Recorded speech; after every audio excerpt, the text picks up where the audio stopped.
اللہ تعالیٰ اپنے بندوں سے محبت رکھتا ہے. تو یہ امتحانات ہیں، زلزلے آتے ہیں، سیلاب آتے ہیں اور اس طرح کی وبائیں آتی ہیں، تو یہ اس کی تنبیہ کے لیے ہیں کہ وہ رجوع کر سکے، اللہ سے مدد مانگ سکے جزاک اللہ. اور کثرت سے اللہ کا ذکر کرے. نیند نہ آ رہی مثال کے طور پر لا حول ولا قوت الا باللہ پڑھے، اور کوئی ایک لفظ استغفار کا استغفر اللہ اپنے لیے مخصوص شخص ہر حال میں یا سلام ہو یا سلام ہو یا سلام ہو. اللہ کی صفت ہے کہ اللہ سلامتی کا ضامن ہے، تو اس کا نام یا سلام ہو یا سلام ہو. ایاک نعبد و ایاک نستعین.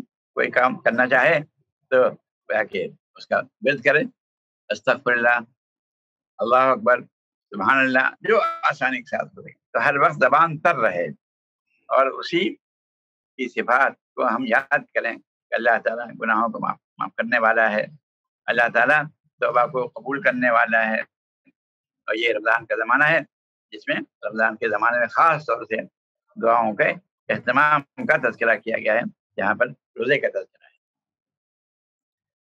جی جزاک اللہ، بہت شکریہ.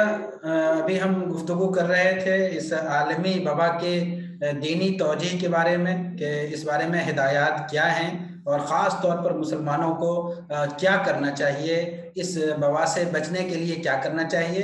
مولانا نے بڑی اہم گفتگو فرمائی کہ ہمیں اپنی زندگی کا جائزہ لینا چاہیے اور خاص طور پر حقوق کے بارے میں غور کرنا چاہیے، حقوق کی ادائیگی میں ہم سے کیا کمی ہو رہی ہے، اور اللہ تعالیٰ سے قربت کو بڑھانا چاہیے، تقرب اللہ اور اذکار کی کثرت خاص طور پر ڈپریشن سے نکلنے کے لیے بہت اہم چیز ہے. تو بہت ہی اہم اور قیمتی باتیں سامنے آئیں. اسی کے ساتھ ہمیں دیجیے اجازت. بہت بہت شکریہ. جزاک اللہ.